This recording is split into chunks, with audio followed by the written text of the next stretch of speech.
Hello ನಮಸ್ಕಾರ ವೀಕ್ಷಕರೇ, ಇವತ್ತಿನ ವಿಶೇಷ ಕಾರ್ಯಕ್ರಮಕ್ಕೆ ನಿಮ್ಗೆಲ್ರಿಗೂ ಸ್ವಾಗತ. ನಾನು ಫ್ಲವರ್ ಬುಕ್ ಏನು ಇಟ್ಕೊಂಡೇ ಕೂತೀನಿ. ನಿಮ್ಗೆ ಗೊತ್ತು ನಾನು ಇವತ್ತು ಯಾರ ಜೊತೆ ಮಾತಾಡ್ತಿದ್ದೇವೆ ನಾವು ಅಂತ ಹೇಳಿ. ಮೇಡಮ್ ಅವರ ರೈಟಿಂಗ್ಸ್ ಅನ್ನ ಫಾಲೋ ಮಾಡೋರು ಬಹಳ ಮಂದಿ ಅವರಿಗೆ ಸಂಧ್ಯಾ ಮಾಮಿ ಅಂತ ಕರೀತಾರೆ. ಹಾಗೆ ಅವರು ಎಷ್ಟು ಮಂದಿಗೆ ಸಾಂತ್ವನವನ್ನ ಹೇಳಿದ್ದಾರೆ ಅವರ ರೈಟಿಂಗ್ಸ್ಗಳ ಮೂಲಕ. ಇವತ್ತು ಅನಿರೀಕ್ಷಿತವಾಗಿ ಒಂದಿಷ್ಟು ಬೆಳವಣಿಗೆಗಳು ನಮ್ಮ ಆಫೀಸಲ್ಲಿ ನಡೆದುಬಿಟ್ಟಿದೆ, ನಾನು ನಿಮ್ಗೆ ತೋರಿಸ್ತೇನೆ.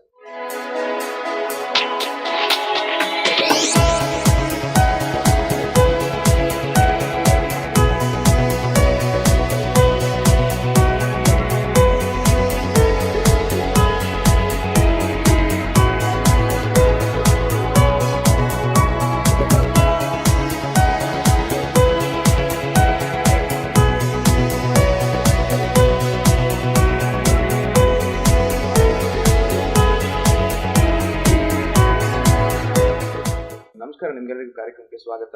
ಇವತ್ತು ನಮ್ಮೆಲ್ಲರ ಜೊತೆ ಮಾತಾಡ್ತಾರೆ ಸಂಧ್ಯಾ ಮಾಮಿ. ನಮಸ್ಕಾರ. ಹೇಗಿದೆ? ಚೆನ್ನಾಗಿದ್ದೇನೆ. ಈಗ ಖುಷಿ ಆಯ್ತು ಸ್ಪಂದನ ಟಿವಿಗೆ ಬಂದು, ಖುಷಿ ಆಗ್ತದೆ. ನೇರವಾಗಿ ರಾಜ್ಯೋತ್ಸವ ಪ್ರಶಸ್ತಿ ಪಡೆದುಕೊಂಡ ನಂತರ ಇದೇ ನಿಮ್ಮ ಮೊದಲ ಟೆಲಿವಿಷನ್ ಅಂತ ನಾನು ಹೌದು. ನಿಮ್ಮ ಹಾಗೆ ಯಾರು ನನ್ನ ಬೆನ್ನು ಬೀಳಲಿಲ್ಲ ಇಷ್ಟು ತನಕ, ಹಾಗಾಗಿ ಇಲ್ಲ ಅಂತ ಹೇಳಲಿಕ್ಕಾಗದೆ ಬರಲೇಬೇಕಾಯ್ತು. ರೀಸೆಂಟ್ಲಿ ಯಾವ ದೇಶಕ್ಕೆ ಹೋಗಿ ಬಂದ್ರಿ? ಇಲ್ಲಿ ಹೋದೆ ಲಾಸ್ಟ್ ಜೂನಲ್ಲಿ, ಅಲ್ಲ ಈ ಜೂನಲ್ಲಿ 2014 ಚೈನಾಕ್ಕೆ ಹೋಗಿದ್ದೆ. ಒಂದು 18 ದಿನ ಅಪರೂಪದ, ಯಾರು ನೋಡದ ಕೆಲವು ಚೈನಾದ ಭಾಗಗಳನ್ನು ನೋಡ್ಲಿಕ್ಕೆ ಹೋಗಿದ್ದೆ. Beautiful. Before we start talking to you, congratulations. Thank you so much. Thank you so much. ಹೀಗೆ ಇನ್ನಷ್ಟು ಸಾಧನೆಗಳು ಮಾಡ್ತಾನೆ ಇರಿ ಜೀವನ ಪರ್ಯಂತ ಅಂತ. ಹಾಗಂದ್ರೆ ಇನ್ನಷ್ಟು ಈಗ ಮಾಡಿದ್ದು ಸಾಕಾಗಿಲ್ಲ, ಇನ್ನೂ ಜಾಸ್ತಿನೇ ಮಾಡ್ತಾ ಇರಿ. ನಾನು 70 ಆದ ನಂತರ ರಿಟೈರ್ ಆಗೋಣ ಅಂತಿದ್ದೀನಿ, ನೀವು ಇನ್ನೂ ಮಾಡಿ ಅಂತ ಹೇಳ್ತೀರಲ್ಲ. ಮಕ್ಕಳ ಮನೋವಿಕಾಸದ ಬಗ್ಗೆ ನಿಮಗೆ ಸಾಕಷ್ಟು ಆಸಕ್ತಿ ಇದೆ. ಹೌದು. ಆ ಒಂದು ಕಥೆಯಿಂದ ನೀವು ನಮ್ಮ ಟಾಕ್ ಅನ್ನು ಸ್ಟಾರ್ಟ್ ಮಾಡೋಣ. ಐ ರಿಮೆಂಬರ್ ಒಂದು 6 months ಬ್ಯಾಕ್ ನೀವು ಅಮೆರಿಕಕ್ಕೆ ಹೋಗಿದ್ದಾಗ ಅಲ್ಲಿ ನಿಮ್ಮ ಮಗಳ ಪ್ರೆಗ್ನೆನ್ಸಿಯ ಟೈಮಲ್ಲಿ ನೀವು ಮಗು ಜೊತೆ ಮಾತನಾಡಿದ ಕಥೆ ಇದೆಯಲ್ಲ, ದಟ್ಸ್ ವೆರಿ ಇಂಟ್ರೆಸ್ಟಿಂಗ್. ಅದರಿಂದಾನೇ ಸ್ಟಾರ್ಟ್ ಮಾಡಿ. ನಿಮಗೆ ಮಕ್ಕಳ ಮನೋವಿಕಾಸದ ಬಗ್ಗೆ ಸಾಕಷ್ಟು ಆಸಕ್ತಿ. ಮನೋವಿಕಾಸ ಅಂತ ಹೇಳೋದಿಲ್ಲ, ಮನಸ್ಸನ್ನು ಮಾರ್ಪಾಡುವ ರೀತಿ ಅಂತ ನಾನು ಹೇಳ್ತೀನಿ. ಯಾಕೆಂತಂದರೆ ಇವತ್ತು ನಾವು ಸಮಸ್ಯೆಗಳನ್ನು ಹುಟ್ಟಿ ರಾಕ್ಷಸಾಕಾರವಾಗಿ ಬೆಳೆದ ನಂತರ ಆ ಸಮಸ್ಯೆಗೆ ಪರಿಹಾರ ಏನು ಅಂತ ಹುಡುಕೋದ್ರಲ್ಲಿ ನಮ್ಮ ಇದ್ದಬದ್ದ ಶಕ್ತಿಯನ್ನು ಅಥವಾ ನಮ್ಮ ರಿಸೋರ್ಸಸ್ನು ವ್ಯಯ ಮಾಡ್ತೇವೆ. ಸಮಸ್ಯೆಯ ಮೂಲವನ್ನು ಕಂಡುಹಿಡಿದು ಆ ಸಮಸ್ಯೆ ಹುಟ್ಟದ ಹಾಗೆ ಮಾಡೋದಕ್ಕೆ ನಾವು ನೋಡೋದಿಲ್ಲ. ಸಮಸ್ಯೆ ಎಲ್ಲಿದೆ ಅಂತಂದರೆ, ಮುಖ್ಯವಾಗಿ ಇವತ್ತು ಪ್ರತಿಯೊಬ್ಬ ಹೆಣ್ಣು ಕೆಲಸ ಮಾಡಲಿಕ್ಕೆ ಬಯಸ್ತಾಳೆ, ಓದ್ತಾಳೆ. ಯಾಕೆಂದರೆ ಸಹಜವೂ ಹೌದು. ಹಿಂದಿನಂತೆ ಅವಳು ಮದುವೆ ಆಗಿ ಗೃಹಿಣಿಯಾಗಿ ಒಬ್ಬ ಮನೆಯಲ್ಲೇ ಎಷ್ಟೇ ಅವಳಿಗೆ ಟ್ಯಾಲೆಂಟ್ಸ್ ಇರಲಿ, ಎಷ್ಟೇ ಅವಳದು ಕ್ರಿಯಾಶಕ್ತಿ ಇರಲಿ, ಅದನ್ನೆಲ್ಲ ಬದಿಗಿಟ್ಟು ಒಂದು ಸಂಸಾರವನ್ನು ಮೇಲೆ ತರಲಿಕ್ಕೆ ಅವಳು ಬಯಸೋದಿಲ್ಲ. Okay, so she wants to work, she wants to earn, she wants to be independent financially. ಇದೆಲ್ಲ ಇವತ್ತಿನ ಒಂದು ಬೆಳವಣಿಗೆ. ಸರಿ ತಪ್ಪು ಅನ್ನೋದಲ್ಲ. ಸೊ ಇದರಲ್ಲಿ ಏನಾಗ್ತದೆ ಅಂತ ಹೇಳಿ, ಫಸ್ಟ್ ಆಫ್ ಆಲ್ ಓದು ಮುಗಿಸಿ ಅವಳು ಮದುವೆ ಆಗುವಾಗ ಆ ತಾಯಿಯಾಗಲಿಕ್ಕೆ ಬೇಕಾದಂಥ ಒಂದು ವಯಸ್ಸು, ಅದು biologically as well as mentally ಅದು ಮೀರಿ ಹೋಗ್ತದೆ. ಮದುವೆ ಆಗ್ತದೆ, ಓಕೆ, ಶಿಲ್ ಬಿಕಮ್ ಪ್ರೆಗ್ನೆಂಟ್. ಆಮೇಲೆ ಡೇ 1 ಅವಳು ಕೆಲಸ ಬಿಡೋದಿಲ್ಲ. ಯಾಕೆಂದರೆ ಅವಳಿಗೆ ಲಾಸ್ಟಿಗೆ ಒಂದು 2 ತಿಂಗಳು ಮೆಟರ್ನಿಟಿ ಲೀವಿಗೆ ಅವಳದನ್ನು ಸೇವ್ ಮಾಡಬೇಕು, ಮತ್ತು ರಜೆ ಬೇಕು ಅಂದರೂ ಸಿಗೋದಿಲ್ಲ. ಸೊ ಯಾವುದೋ ಒಂದು ಬೆಳಿಗ್ಗೆ ಎದ್ದು ಏನೋ ತಿಂದರು ಬಿಟ್ಟರು, ಆಮೇಲೆ ಅಲ್ಲಿಂದ ಓಡ್ತಾ ಹೋಗಿ ಯಾವುದೋ ಒಂದು ಬಸ್ಸೋ ಟ್ರೈನೋ ಹತ್ತಿ ಅಲ್ಲಿಂದ ಕೆಲಸಕ್ಕೆ ಹೋಗಿ ಇಡೀ ದಿನ ಕಂಪ್ಯೂಟರ್ ಎದುರಿಗೆ ಕೂತ್ಕೊಂಡು lot of radiation, okay, mobile phone ಪ್ರತಿಯೊಂದು ಕೆಲಸ ಮಾಡ್ತಾಳೆ. ಕೆಲಸ ಮಾಡಿ ಸಾಯಂಕಾಲ ಮನೆಗೆ ಬರುವಾಗ ಅವಳಿಗೆ ಸಾಕಾಗ್ತದೆ. ಏನಾದರೂ ಅವಳಿಗೆ ರೆಸ್ಟ್ ಸಿಗ್ತದೋ ಇಲ್ವೋ ಅನ್ನೋದು ಗೊತ್ತಿಲ್ಲ.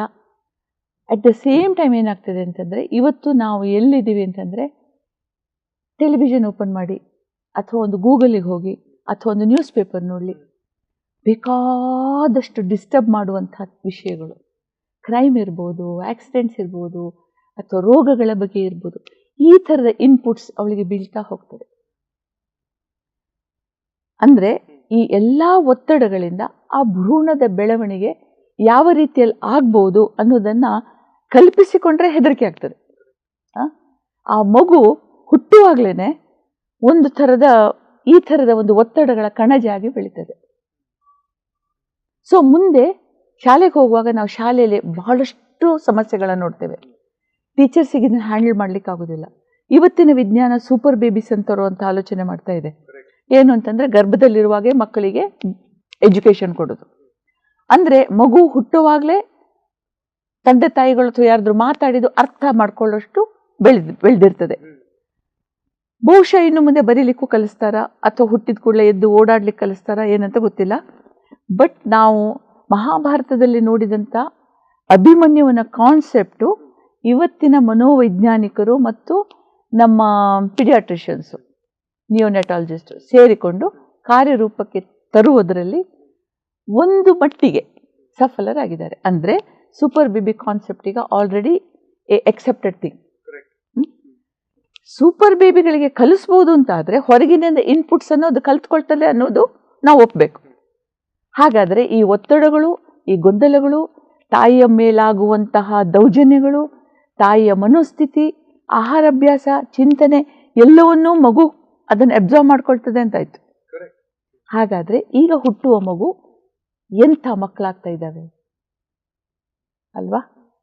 ಸೊ ಇದು ಒಂದು ರೀತಿಯಲ್ಲಿ ಒಂಥರ ಹೆದರಿಕೆ ಹುಟ್ಟಿಸುವಂಥ ಬೆಳವಣಿಗೆ. ಇವತ್ತು ನಾವು ನೋಡ್ತೇವೆ, ಹೆಣ್ಣು ಮಕ್ಕಳ ಮೇಲೆ ದೌರ್ಜನ್ಯ ಆಗ್ತದೆ, ಚಿಕ್ಕ ಚಿಕ್ಕ ಮಕ್ಕಳು ಕಳ್ತನ ಮಾಡ್ತಾರೆ. ಒಬ್ಬ 18-20 ವರ್ಷದ ಹುಡುಗ ಒಂದು 65 ವರ್ಷದ ವೃದ್ಧೆಯನ್ನ ರೇಪ್ ಮಾಡ್ತಾನೆ. ಹೌದು, ಮಾಡ್ತಾನೆ. ದೌರ್ಜನ್ಯ ನಡೀತದೆ. ಯಾಕೆ? ಹಿಂದೆ ಇದು ಯಾಕೆ ಇಷ್ಟು ಮಟ್ಟದಲ್ಲಿ ಇರಲಿಲ್ಲ? ನೀವು ಹೇಳ್ಬೋದು ಮೀಡಿಯಾ ಅಂತ ಹೇಳಿ, ಆದರೆ ನಮ್ಮ ಸುತ್ತಮುತ್ತಲೂ ಇದು ಯಾಕೆ ಆಗ್ತಿರ್ಲಿಲ್ಲ?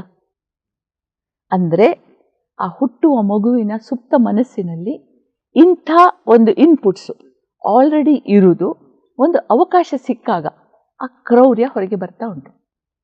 So where do we stop this ಅಲ್ವಾ? ಸೊ ಇದನ್ನು ನಾವು ಸರಿ ಮಾಡಿಕೊಳ್ಳದೆ ಇದ್ದರೆ, ಈ ಯಾವುದೇ ರೀತಿಯಲ್ಲಿ ನಾವು ಈ ಕ್ರೈಮನ್ನು ನಾವು ಕಂಟ್ರೋಲ್ ಮಾಡಲಿಕ್ಕೆ ನೋಡಿದರೆ, I don't think it's going to be possible.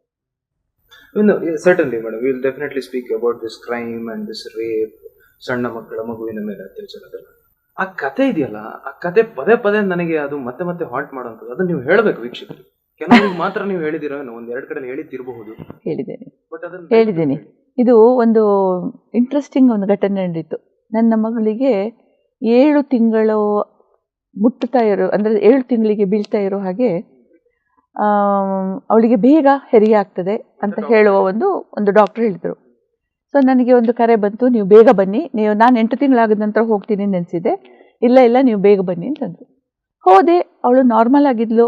ಆವಾಗಲೇ ಅವಳಿಗೆ ಸ್ವಲ್ಪ ಡೈಲೇಷನ್ ಆಗಿದೆ ಅಂತ ಹೇಳಿದರು ಡಾಕ್ಟ್ರು.